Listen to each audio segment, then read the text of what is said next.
ఆంధ్రప్రదేశ్లో కూటమి ప్రభుత్వం కొలువుదీరింది. గత పాలకులు చేసినటువంటి అవినీతి అవకతవకలు ఏవైతే ఉన్నాయో అవి బయటికి రాకుండా ఉండాలి అనేటువంటి ఉద్దేశంతోనే ఆంధ్రప్రదేశ్లో ఉన్నటువంటి కొన్ని ప్రభుత్వ కార్యాలయాల్లో వాటికి సంబంధించినటువంటి ఫైల్స్ను తగలబెట్టేటువంటి వీడియోలు కూడా మనం కొన్ని చూసినటువంటి నేపథ్యంలో ఇప్పుడు తిరుమల తిరుపతి దేవస్థానం క్యూ కాంప్లెక్స్ పక్కనే ఉన్నటువంటి ఈవో ఆఫీసులో కొన్ని ఫైల్స్ కూడా తగలబడిపోయాయి అంటూ కొన్ని అనుమానాలు వ్యక్తమవుతున్నటువంటి నేపథ్యంలో అక్కడ జరిగింది అగ్ని ప్రమాదమా, లేదంటే ఇప్పటికీ కొంతమంది అధికారులు జగన్మోహన్ రెడ్డికి అనుకూలంగా వ్యవహరిస్తూ గతంలో జరిగినటువంటి ఈ అవకతవకలను కాల్చేసేటువంటి ప్రక్రియలో భాగంగానే ఈ సంఘటన జరిగిందా అనే దాని మీద మనం విశ్లేషణ చేసుకునేటువంటి ప్రయత్నం చేద్దాం. ప్రస్తుతం మనతో పాటు ఉన్నారు ప్రముఖ రాజకీయ విశ్లేషకులు, ప్రముఖ సీనియర్ జర్నలిస్ట్ టీవీఎస్ గారు. సార్తో మాట్లాడదాం. సార్ నమస్తే. సార్ నమస్తే. గత పాలనలో పాలకులు చేసినటువంటి అవినీతి అవకతవకలు బయటకు వస్తున్నటువంటి నేపథ్యంలో వాటిని బయటికి రాకుండా ఉండేందుకు కొన్ని ప్రభుత్వ కార్యాలయాల్లో వాటికి సంబంధించినటువంటి ఫైల్స్ని కూడా తగలబెట్టేటువంటి వీడియోలు బయటకు వచ్చాయి. గతంలో సిట్ ఆఫీస్లో ఈ హెరిటేజ్కి సంబంధించినటువంటి ఫైల్స్ అన్నీ కూడా తగలబెట్టేటువంటి వీడియోలు మనం చూసాం. అయితే ఇప్పుడు ఆంధ్రప్రదేశ్లో కూటమి ప్రభుత్వం కొలువుదీరినప్పటికీ ఎక్కడ గతంలో చేసినటువంటి తప్పిదాలు బయటకు వస్తాయో అనేటువంటి ఉద్దేశంతో కొన్ని శాఖల్లో ఉన్నటువంటి ఫైల్స్ను కూడా తగలబెట్టేందుకు వైసీపీ నాయకులు ప్రయత్నాలు చేస్తున్నారని, అందులో భాగంగానే అధికారులతో కుమ్మక్కయి ఆ ఫైల్స్ను తగలబెట్టించేటువంటి చర్యలకు కూడా వాళ్ళు పాల్పడుతున్నారని, తిరుమల తిరుపతి దేవస్థానం క్యూ కాంప్లెక్స్ అంటే వైకుంఠం క్యూ కాంప్లెక్స్ పక్కనే ఉన్నటువంటి ఈవో ఆఫీస్లో అగ్ని ప్రమాదం జరిగినటువంటి నేపథ్యంలో అది కూడా ఫైల్స్ తగలబెట్టే దాంట్లో భాగంగానే జరిగింది అనేటువంటి అనుమానాలు కూడా వ్యక్తమవుతూ ఉన్నాయి. దీని మీద మీ విశ్లేషణ ఏంటి సార్? ప్రభుత్వం మారి 25 రోజులు, జగన్మోహన్ రెడ్డి ప్రభుత్వం దిగిపోయి 25 రోజులు అవుతాం. ఎక్కడ ఏ ప్రభుత్వ కార్యాలయంలో మంటలు వచ్చినా అనుమానాలు, సందేహాలు, ఏంటి ఫైళ్ళు తగలబెడుతున్నారు. ఎందుకంటే అంత తీవ్రమైన అవినీతి కుంభకోణాలు. 5 ఏళ్ల జగన్మోహన్ రెడ్డి పరిపాలనలో అనేక ఆరోపణలు, ఒకటి కాదు. అసలు మొత్తం రాష్ట్ర వ్యాప్తంగా అవినీతి కుంభకోణాలు ఒక ఎత్తు, తిరుమల తిరుపతి దేవస్థానం ఆ బోర్డులో జరిగినటువంటి అవకతవకలు, అవినీతి మనం చూసాం. వైవి సుబ్బారెడ్డి టీటీడీ చైర్మన్గా, ఆ తర్వాత భూమన కరుణాకర్ రెడ్డి టీటీడీ చైర్మన్గా పెద్ద ఎత్తున తిరుమల తిరుపతి దేవస్థానం నిధులు స్వాహా చేశారని ధర్మారెడ్డి ఈవో ధర్మారెడ్డిని అడ్డం పెట్టుకుని వాళ్ళు ఆడింది ఆట పాడింది పాటగా జరిగిందని. అసలు ధర్మారెడ్డి ఇటు వీళ్ళ తాళం వీళ్ళకి, జగన్మోహన్ రెడ్డికి ఆయన తాళం ఆయనకి, ఢిల్లీలో తాళం ఢిల్లీలో అనేక తాళాలు అతను వేసిన పరిస్థితి. ఇది ఒకవైపేమో ల్యాబింగ్, జగన్మోహన్ రెడ్డి కేసుల్లో నుంచి బయట వేసే పని, ఇంకోవైపేమో ఈ అవినీతి పెద్ద ఎత్తున 1000 కోట్ల అవినీతి. ఇప్పుడు ఈవో ధర్మారెడ్డి ప్రభుత్వం మారగానే జంప్. అసలు ఒక రిలీవింగ్ లేదు, పాడు లేదు, బాధ్యతలు అప్పచెప్పడం లేదు, కొత్త వచ్చిన చైర్మన్ శ్యామలరావుని వెల్కమ్ చెప్పడం లేదు, పత్తా లేకుండా పోయిన పరిస్థితి, సైలెంట్గా కేంద్ర సర్వీసులకు వెళ్ళిపోయిన పరిస్థితి. ఆయన సామాన్లు ఖాళీ చేయటం, ఆయన కార్యాలయం నుంచి కూడా చడీ చప్పుడు కాకుండా నీకు 2 లారీలు బయటకు వెళ్ళటం, వీడియోలు బయటకు వచ్చాయి, ఫోటోలు బయటకు వచ్చాయి. ధర్మారెడ్డి ఈవో ఆఫీస్ నుంచి పోతున్నటువంటి లారీల్లో ఏముంది అని అనేక అనుమానాలు ఎందుకు వస్తున్నాయి? వీళ్ళు చేసిన అవినీతి కుంభకోణాల వల్ల వస్తున్నాయి అన్నమాట. ఇప్పుడు ఇంజనీరింగ్ విభాగం తిరుమల తిరుపతి దేవస్థానం బోర్డు ఉంది. ఒక్క ఇంజనీరింగ్ ఆ డిపార్ట్మెంట్లోనే 3000 కోట్ల పనులు చేశారు. ఎవరు? సుబ్బారెడ్డి హయాంలో 1000 కోట్లు, భూమన హయాంలో 2000 కోట్లు. అంటే 2 ఆకులు ఎక్కువ చదివాడు మనాడు, అతని కన్నా 2 ఆకులు ఎక్కువ. ఏది స్వాహా చేయడంలో కూడా అన్నమాట. 3000 కోట్లు. అసలు ఇంజనీరింగ్ బడ్జెట్ ఎంత? ఆకలి ఎక్కువైందేమో సార్ ఆయనకి. ఆకలి ఎక్కువైతే డబ్బు తింటే ఎట్ట కుదురుద్ది? అన్నం తినాలి కదా, స్వామివారి ప్రసాదం తినాలి. పెట్టాడు కదా ఆయన, వీళ్ళకి లడ్లు ఇచ్చాడు, తినండ్రా నాయన అంటే వీళ్ళకి లడ్లులో అవినీతి చాలా. లడ్లు నాసిరకంగా చేసింది చాలా, నాసిరకం బాదం పప్పు అదో పెద్ద స్కామ్లే, అది తర్వాత మాట్లాడదాం. ఇప్పుడు ఏది ఈ ఇంజనీరింగ్ బడ్జెట్ సంవత్సరానికి 150 కోట్లు ఎంత ఉంటుంది? నీకు ఈ 5 ఏళ్లలో మహా ఖర్చు పెడితే 700 కోట్లు ఖర్చు పెట్టాలి. మరమ్మతులు, కట్టుబడి, అసలు ఏది జరిగినా కూడా ఇది గత చరిత్ర. ఇప్పుడు మరి 3000 కోట్లు ఏం చేశారు వీళ్ళు? 3,000 కోట్లు ఎలా ఖర్చు పెడతారు మీరు? అది స్వామివారి డబ్బు, భక్తులు విరాళంగా ఇచ్చినటువంటి డబ్బు కానుకలవి అన్నమాట. ఇప్పుడు ఆ గోవిందరాజస్వామి సత్రం ఉంది, దానికి మరమ్మతులు చేశారు, బ్రహ్మాండంగా రెడీ చేశారు, సిద్ధం చేశారు, దాన్ని కోలేశారు. 600 కోట్లు పెట్టాడు దానికి. 600 కోట్లతో దాన్ని కోలేసి మొత్తం కట్టాలనుకున్నప్పుడు అసలు మరి మరమ్మతులు ఎందుకు ఖర్చు పెట్టారు? మరమ్మతులకు అంత ఖర్చు పెట్టి దాన్ని బాగా రెడీ చేసినాక 600 కోట్లు వేస్ట్ కాదా?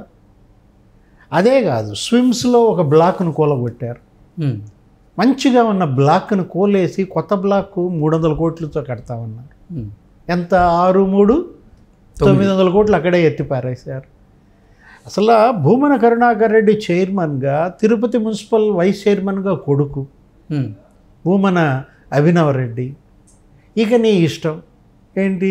కొడుకు మళ్ళీ అసెంబ్లీకి అక్కడ క్యాండిడేట్గా నిలబెట్టి గెలిపించడం కోసం టీటీడీ బోర్డు డబ్బులు తీసుకొచ్చి ఇక్కడ రోడ్లు వేయటం, ఇక్కడ వర్కులు చేయించటం, పెద్ద ఎత్తున ఆ వర్కులు కాంట్రాక్టర్లకు ఇచ్చి కమిషన్లు కొట్టి ఆ డబ్బు ఓటర్లకు పంచడం. నీకు ఎంత పెద్ద ఎత్తున భూమన కరుణాకర్ రెడ్డి మరి 5,000 కోట్ల రూపాయల అవినీతికి పాల్పడ్డారంటే, ఇప్పుడు అదే కాదు, శ్రీవాణి ట్రస్ట్, అదే అడగదాం, అదో పెద్ద స్కామ్. ఇప్పుడు శ్రీ వెంకటేశ్వర స్వామి ఆలయ నిర్మాణాల ట్రస్ట్ అది పెట్టింది ఎందుకు? ఎవరు పెట్టారు? అసలు దాని మీదే ఒక వైట్ పేపర్ ఇవ్వమని అనేక సందర్భాల్లో డిమాండ్ చేశారు. మేము వైట్ పేపర్ ఇస్తున్నాం అన్నాడు సుబ్బారెడ్డి. ఎందుకు ఇవ్వలేదు ఇంతవరకు? ఇప్పుడు శ్రీవాణి ట్రస్టు మీరు కట్టిన ఆలయాలు ఎన్ని, వచ్చిన డబ్బు అంతా ఏం చేశారు? విరాళాలుగా ఇచ్చినటువంటి డబ్బు 10,500కి నువ్వు భక్తుడి దగ్గర తీసుకోవటం ఏంటి? 500కి రెసిప్ట్ ఇవ్వటం ఏంటి? ఆ 10,000 ఏమైంది? ఒక్కొక్క భక్తుడి దగ్గర హుండీలోకి వెళ్ళినట్టు 10,000 ఎత్తేసావంటే అది ఎవరు హుండీలోకి వెళ్ళింది? సుబ్బారెడ్డి హుండీయా? దాంట్లోకి ఎంత పోయింది? సజ్జల హుండీలోకి ఎంత పోయింది? భూమనకి ఎంత పోయింది? చెవిరెడ్డి ఎంత వేసాడు? అసలు మొత్తం అసలు పెద్ద తెలిమింగలం జగన్మోహన్ రెడ్డి అకౌంట్లో ఎంత పడింది? ఇప్పుడు బండారు సత్యనారాయణమూర్తి తీవ్ర ఆరోపణలు చేశాడు, మాజీ మంత్రి, ఆ పెందుర్తి మొన్న గెలిచిన ఎమ్మెల్యే. ఆయన 30,000 చదివించుకున్నాడంట. పాపం వచ్చాడు, వెళ్ళాం కూతురు, మరి మనవాడిని తీసుకుని వచ్చి ఉంటాడు, రామ్మోహన్ రావు కొడుకో మరి రామ్మోహన్ నాయుడు కూతురు, ఆ బిడ్డను తీసుకుని వచ్చి మరి పోసే పుట్టెంట్రుకలకు వచ్చి ఉంటారు. 30,000 ఇచ్చాడంట. దేవుడు అంటే నీకు తెలుసు కదా, 7 కొండల వాడంటే 30,000కి రసీదు లేదు. ఒక మాజీ మంత్రి ఇచ్చినటువంటి 30,000 విరాళానికి వీళ్ళు రసీదు ఇవ్వలేదంటే కాగ్ ఏముంది? 4,000 కోట్లు వసూలు చేశారంటుంది. శ్రీవాణి ట్రస్ట్ ద్వారా 4,000 కోట్లు ఏమయ్యాయి? వాటికి రసీదులు ఎంత ఇచ్చారు? ఎంత ఖర్చు పెట్టారు? ఎన్ని ఆలయాలకు వాడారు?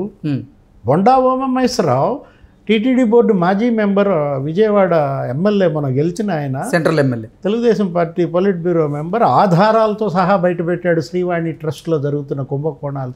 ఇప్పుడు కాదు, 2 ఏళ్ల క్రితమే. ఇప్పుడు అదే కాదు, అసలు చివరికి వీళ్ళు ఏంటి, దర్శనం టికెట్లు కూడా పెద్ద స్కామ్. చెవిరెడ్డి భాస్కర్ రెడ్డి చూసి ఉంటావు, ఏదో లెటరు, సిఫారసు లేక ఎంతమంది పేర్లు ఉన్నాయి దాంట్లో? ఒక 50 పేర్లు లెక్క పెట్టి నీకు అస్తులారు ఉంటాయి, ఇక వదిలేసి ఉంటావు కదా. మరీ చిన్న చిన్న నలకలల్లే రాసినట్టున్నారు వాళ్ళ పేర్లు కూడా. పట్టట్ల దాంట్లో ఏం చేస్తాం? ఒక లెటర్లో 50 పేర్ల అంటే పేరుకి ఎంత వసూలు చేశారు? ఒక సిఫారసు లేఖలో ఇంత వసూలు చేశారంటే అసలు ఎన్ని సిఫారసు లేఖలు ఇచ్చాడు చెవిరెడ్డి? అసలు చెవిరెడ్డి ఎన్నిసార్లు దర్శనానికి వెళ్ళాడు? 22 సార్లు చెవిరెడ్డి వెళ్ళాడంట, 23 సార్లు రోజా వెళ్ళిందంట, ఇంకొకడెవడో 17 సార్లు వెళ్ళాడంట, ఇంకొకడెవడో 19 సార్లు వెళ్ళాడంట. నెలకు 2 సార్లు. ఇంత భక్తి మీకు స్వామివారి మీద వచ్చిందా? గతంలో కూడా ఇలా వెళ్ళారా? స్వామివారి సొమ్ము మీద వచ్చిందా అంటే మరి రెండోదే జనమందరూ అంటోంది. ఆ రోజా ఆమె 23 సార్లు వెళ్ళిందంట, వెళ్ళిన ప్రతిసారి ఒక 50 మందిని అంటేసుకెళ్ళినట్టుంది. 50 మంది దగ్గర వసూళ్ళు, వాళ్ళు 3 కౌంటర్లు అంట. ఆమె అన్నలు ఇద్దరు 2 కౌంటర్లు కాబోలు, వాళ్ళు కొట్టుకుంటున్నట్టున్నారు. భర్త ఒక కౌంటర్ సెల్వమణి కాబోలు. ఇలా ఈ రోజా ఆ దర్శనం మీదే మరి ఎంత సొమ్ము చేసుకుంది? ఏ విధంగా ఈ సిఫారసు లేఖలు, ఎంత ఎమ్మెల్యేలు కానీ మంత్రులు కానీ ఎంత దుర్వినియోగం చేశారు? సిఫారసు లేఖలు సొమ్ము చేసుకున్న ఎమ్మెల్యేలు మంత్రులు ఇప్పుడే చూస్తున్నాం. ఇప్పుడు శ్రీవాణి ట్రస్ట్ స్కామ్ కానీ, ఈ స్కాములు కానీ, మొత్తం తిరుమల తిరుపతి దేవస్థానంలో ఇంత ఈ 5 ఏళ్లలో జరిగినంత అవినీతి ఎప్పుడూ జరగలేదని. సరే, ఏంటి ఈ అవినీతి బయటపడుతుంది అనేటువంటి భయంతోనే ఈవో ఆఫీస్లో విజిలెన్స్ ఎంక్వైరీ జరుగుతోంది 5 రోజులుగా. విజిలెన్స్ ఎంక్వైరీ 5 రోజులుగా జరుగుతుంటే మరి ఇక్కడ ఈ ఆఫీసులో మంటలు వచ్చినాయి అంటే జనానికి అనుమానం రాదా?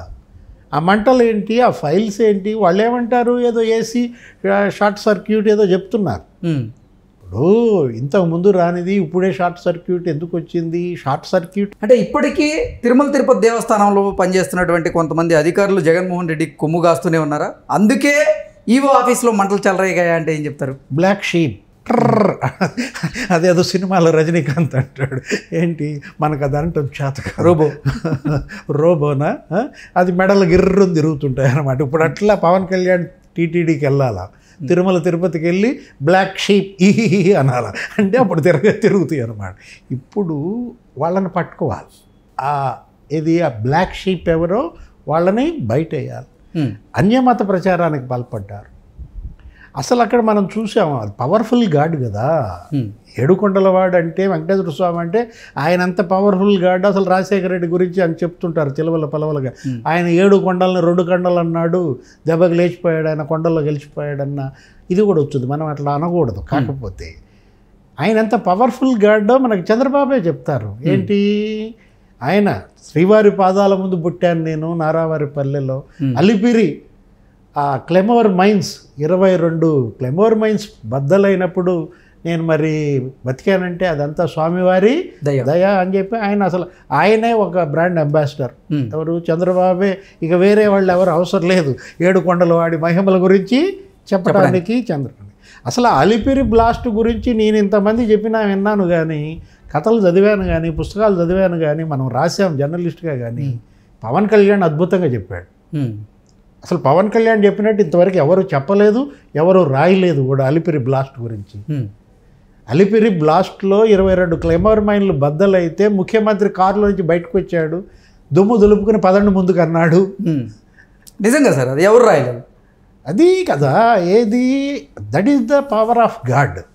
అది ఏడుకొండలవాడి మహిమ. అంత మహిమాన్వితమైన క్షేత్రంలో కలియుగ ప్రత్యక్ష దైవం వీళ్ళు ఏడుకొండలవాడు, అనాథ రక్షకుడు, వడ్డీ కాసుల వాడు. భక్తులు వడ్డీ కాసులు సమర్పిస్తారు ఆ హుండీల్లో. ఆ కాసుల్నే వీళ్ళు స్వాహా చేసే నాయకులు వచ్చారంటే ఎంత దురదృష్టం. ఇప్పుడు 151 సీట్ల నుంచి వీళ్ళని 11 సీట్లకు తెచ్చింది ఏడుకొండలాడే, ఎవరో కాదు. ఎవరు? ఇవాళ జనం ఓట్లు ఏడుకొండలాడే ఇచ్చిన ఓట్ల కిందగానే చూడాలా. ఇప్పుడు పైన దేవుడు ఉన్నాడు, నాకు అనుమానాలు ఉన్నాయి, ఆధారాలు లేవంటాడు జగన్మోహన్ రెడ్డి. అదేమంటే హిమాలయాలకు వెళ్ళిపోతా అంటాడు.